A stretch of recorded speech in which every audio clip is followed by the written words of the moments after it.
জুলাই ও আগস্টের গণহত্যার ন্যায় বিচার নিশ্চিতে চিফ প্রসিকিউটর নিয়োগ দিয়ে প্রসিকিউশন টিম গঠন করে সরকার। শুরু হয়েছে আনুষ্ঠানিক তদন্ত। সোমবার দুপুরে আন্তর্জাতিক অপরাধ ট্রাইব্যুনালের তদন্ত সংস্থায় কাজের গতি প্রকৃতি নিয়ে সাংবাদিকদের ব্রিফ করেন chief prosecutor advocate Mohammad Tajul ইসলাম।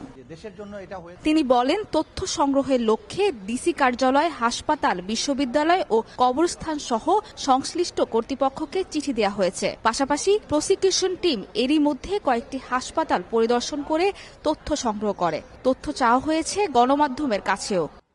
আমাদের তদন্ত সংস্থার লোকেরা পরবর্তী সময়ে গিয়ে ডিটেইল এই সমস্ত তথ্য, প্রত্যেকটি আহত এবং নিহতের পোস্টমর্টেম রিপোর্ট সহ, চিকিৎসার কাগজপত্র সহ, যারা মারা গিয়েছেন, কে তাদেরকে নিয়ে গেছেন, কোথায় দাফন করা হয়েছে, এই যে বিষয়গুলো, যাবতীয় তথ্যাদি যা এখানে সংগৃহীত আছে সবকিছু আমাদের তদন্ত সংস্থার পক্ষ থেকে সংগ্রহ করা হবে।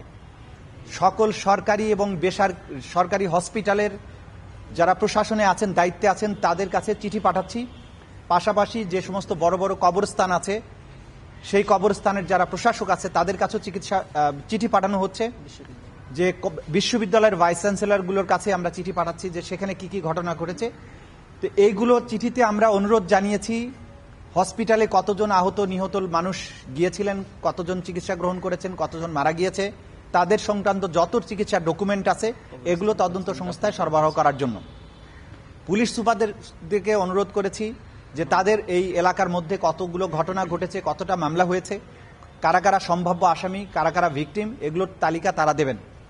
কবরস্থানগুলোর কাছে চিঠি দেওয়ার উদ্দেশ্য হচ্ছে যে প্রত্যেকটা কবরস্থানে কতগুলো আইডেন্টিফাইড এবং কতজন আনআইডেন্টিফাইড মানুষকে দাফন করা হয়েছে সেই তথ্যগুলো আমাদের দরকার, এবং কি প্রক্রিয়ায় কবে তাদেরকে এখানে আনা হয়েছে সেই জিনিসগুলো জানা দরকার। স্বচ্ছতার সাথে তদন্ত করার জন্যই এই উদ্যোগ। এজন্য কোনো তড়িঘড়ি করা হবে না। এছাড়া কোনো আসামি যদি বিদেশি আইনজীবী নিয়োগ করে সেক্ষেত্রে ট্রাইব্যুনালের কোনো আপত্তি থাকবে না বলেও জানান চিফ প্রসিকিউটর।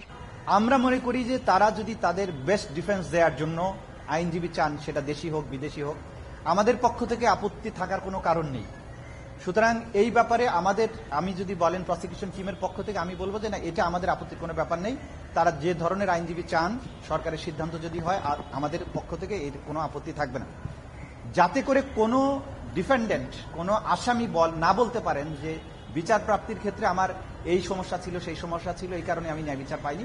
এইটা যাতে বলতে না পারেন, এইটা কিন্তু সরকারও এই ব্যাপারে সচেতন আছেন, আমরা প্রসিকিউশন টিম হিসাবেও এই ব্যাপারে সচেতন আছি। গণহত্যায় সন্তান হারানো পরিবারগুলো মুখিয়ে আছেন প্রকৃত বিচারের দিকে। শহীদদের রক্তের দাগ শুকানোর আগেই বিচার প্রক্রিয়া শুরু করার আশা প্রসিকিউশনের।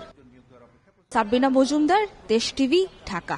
বিচারের জন্য তারা যা যা করা দরকার, সাক্ষী দেয়া।